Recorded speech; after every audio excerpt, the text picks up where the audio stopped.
मंच का अध्यक्ष विकास श्रीवास्तव एडवोकेट।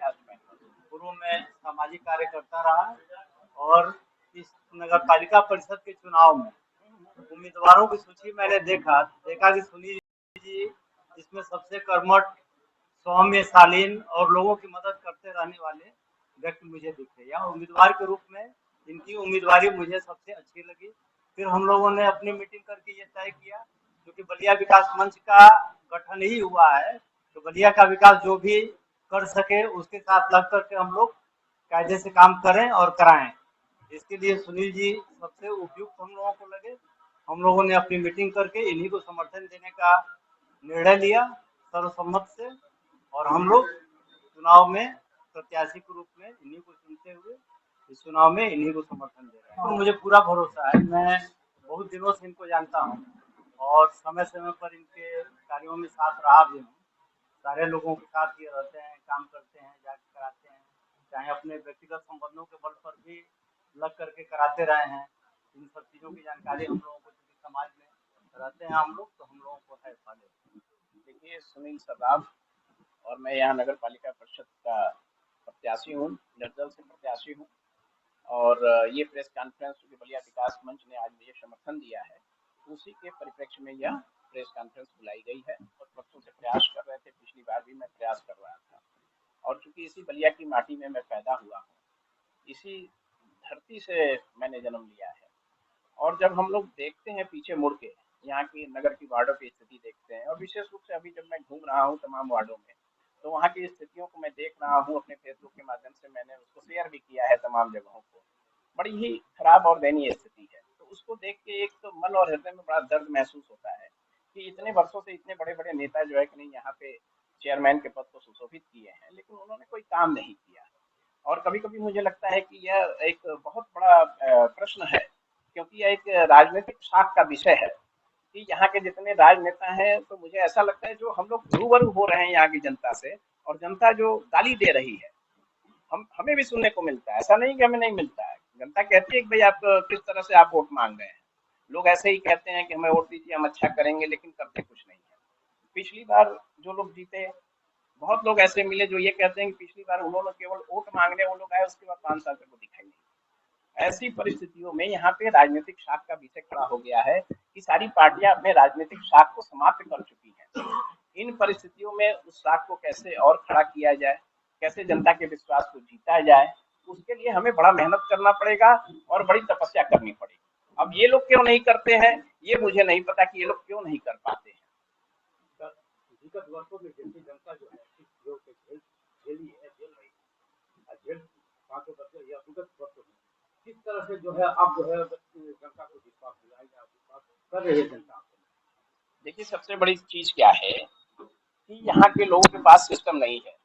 जो नेता चुनाव लड़ रहे हैं, चाहे वो लक्ष्मण गुप्ता हो, चाहे वो संजय उपाध्याय जी हो, चाहे मिठाई लाल जी हो, जैसा कि अभी विकास भैया ने बताया, जो हमारे यहाँ विकास मंच के जो है अध्यक्ष भी हैं, तो इन्होंने बताया कि जो है कि नहीं स्थिति क्या है। अभी आप देख रहे हैं कि भारतीय जनता पार्टी के जो प्रत्याशी सामने हैं, उन्होंने कितना पैसा खर्च करके जो है कि नहीं इसका टिकट लिया हुआ है।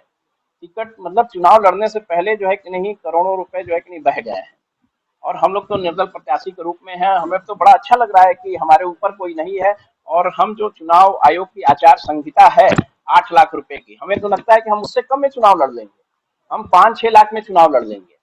लेकिन चुनाव आयोग को भी पता है कि वो लोग करोड़ों करोड़ों का चुनाव लड़ रहे हैं, और जो लोग करोड़ों का चुनाव लड़ रहे हैं वो आगे जाके क्या करेंगे, ये तो एक विषय है ही, ये बहुत बड़ा विषय है।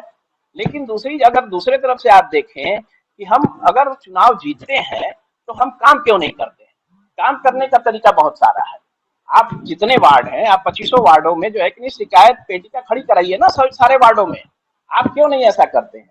आप जितने वार्ड हैं, प्रत्येक वार्डों में 4-4 शिकायत पेटिका लगवाइए। वहां के जो वार्ड मेंबर हैं, जो दिन भर ठेकेदारी के लिए घूमते रहते हैं, उनकी जिम्मेदारी को नियुक्त करिए ना, कि भाई वो शिकायत पेटिका को खोले, वो चेयरमैन को वहां पे बुलाए 15 दिन पे, वहां पे चौपाल लगाए, नगर निगम के अधिकारी वहां पे मौजूद रहे, वहां की जनता की समस्याओं को आप सुनिए, उसको समझिए, वहीं हल करिए। निश्चित रूप से समस्याएं हल होंगी, लेकिन हम करना चाहेंगे तो हल होगा। अगर हम नहीं करना चाहेंगे तो फिर हम भी 5 साल बाद दिखाई देंगे।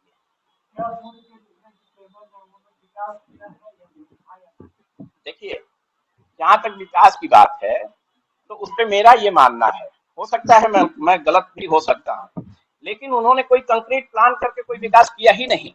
हम सड़कों को एक लेप लगा के उस पर एक लेयर चढ़ा देते हैं, हम नालियों को उसी तरह से उसको पॉलिश वालिश करके अगले साल के लिए छोड़ देते हैं कि फिर से उसको हमको बनवाना पड़े, फिर से उस पर टेंडर हो, फिर से उस पर पैसे पास हो और फिर से उस पर लूट खसोट का काम शुरू हो जाए। हम अपना कंक्रीट प्लान क्यों नहीं करते हैं?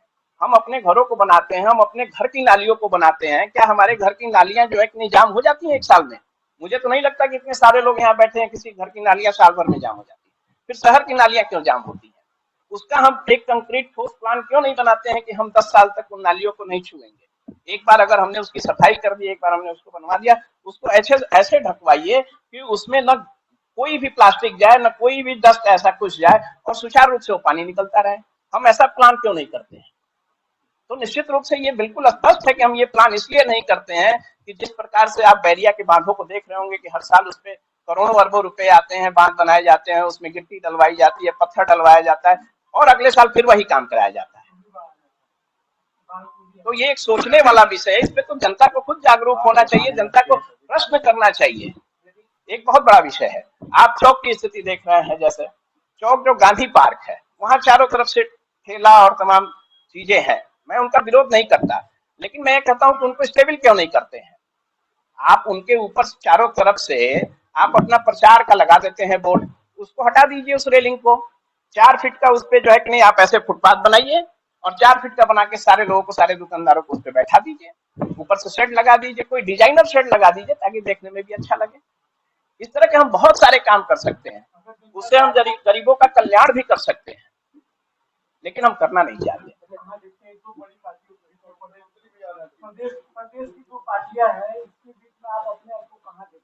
देखिए, हम तो अपने आप को उन सारे जगहों पे बिल्कुल शून्य पे देखते हैं। भाई मुझे पता है कि ये बहुत बड़ी पार्टियां हैं, विश्व की सबसे बड़ी पार्टी है, सबसे ज्यादा पैसा उसी पार्टी के पास है। अभी तो हम लोग कुछ नहीं देख रहे हैं, आने वाले अभी 2-3 दिन में देखने को मिलेगा कि अभी पूरा थल सेना, नभ सेना, वायु सेना पूरा एक साथ लॉन्च होगा, सारे लोगों को ध्वस्त करने का जो है कि नहीं प्रक्रिया चलेगी। लेकिन मैं यह जानता हूं कि यह मैं चुनाव नहीं लड़ रहा हूं, मेरे साथ मेरी जनता लड़ रही है। वह आप लोग भी देख रहे होंगे, महसूस कर रहे होंगे, जितने लोगों के साथ जो लोग घूम रहे हैं वो गांव से बुलाए हुए लोग हैं। अगर उनकी 200 की संख्या है तो उसमें 190 गांव के लोग हैं, उनके पास केवल 10 वोटर घूम रहे हैं। ऐसी परिस्थितियों में जो हमारे साथ अगर 100 लोग घूम रहे हैं, तो वो 100 लोगों की स्थिति यह है कि वो 100 वोट दिलवाने की स्थिति में है। 100 से 100 अगर आप कैलकुलेट करते हैं तो 10,000 वोट होता है। हमारे खुद के समाज का यहाँ पे 16,000 वोट है। हम उसमें से अगर 70% वोट निकाल ले जाते हैं तो हम 12,000 के आसपास वही वोट निकाल ले जाएंगे। मैंने अपने सारे लोगों को टारगेट दे रखा है कि एक एक आदमी 10-10 आदमी को जोड़े। एक आदमी अगर 10 आदमी को जोड़ दिया तो अगर हमारे समाज का ही व्यक्ति अगर जो है कि नहीं, अगर 1500 लोग 10 लोगों को जोड़ दिए तो हम 15,000 वोट पाएंगे। और हमारे जो और साथी हैं, जैसे आप विकास भैया हैं, तमाम हमारे शिवाजी हैं, ये हैं, तमाम लोग जो हम लोग के साथ अब जुड़ रहे हैं, अगर इन लोगों ने 10-10 वोट जोड़ दिया तो वो आंकड़ा 20,000 के पार जाएगा और बलिया में एक अभूतपूर्व परिवर्तन होने वाला है। वह परिवर्तन 13 तारीख के बाद आप लोगों को देखने को निश्चित रूप से मिलेगा, इसमें कहीं कोई दो राय नहीं। जिस तरह से पार्टियों के नाम पर, तो कभी समाज सेवी के नाम पर जनता को छला गया है, और जहाँ तक देखा जाए नगर पालिका क्षेत्र की जनता को बहुत जख्म लगे वादों के नाम पर, तो क्या इस बार इतनी भीड़ है 12 प्रत्याशी उसमें आखिर क्यों? देखिए, मैंने पहले ही कहा कि जनता गाली दे रही है, हम लोग भी सुन रहे हैं उस गाली को, लेकिन अब हम हनुमान जी तो है नहीं कि सीना चीर के दिखा देंगे। लेकिन निश्चित रूप से अगर जनता ने साथ दिया, सहयोग दिया, तो ये हम लोगों का वादा है और हम लोग करना भी चाहते हैं और उसी उद्देश्य से इस चुनाव मैदान में आए हैं। जैसे मैंने पहले भी बताया कि इसी मिट्टी पे जन्म लिया है और इसके दुख दर्द को देख के बहुत दर्द होता है, तो उस दर्द को अब हम लोग सह नहीं पा रहे हैं और शायद इसीलिए मैं निर्दल प्रत्याशी के रूप में इस चुनाव मैदान में हूँ। अगर जनता ने साथ दिया तो एक बलिया, एक सुंदर बलिया उनको बना के देंगे। विशेष रूप से हम लोग स्वर्णकारी के व्यवसाय में है और हम लोग सोना चांदी भी बहुत सुंदर बनाते हैं और उसी सोना चांदी को पहन के चाहे हमारी माताएं हो, बहनें हो, चाहे हमारे भाई हो, उनकी सुंदरता और भी बढ़ जाती है। तो उसी तरह से एक ऐसा बलिया बना के हम लोग देंगे कि उसकी सुंदरता और भी बढ़ेगी और जो लोग देखेंगे वो अपने आप को गौरवान्वित महसूस करेंगे। मैं बलिया विकास मंच का अध्यक्ष विकास श्रीवास्तव एडवोकेट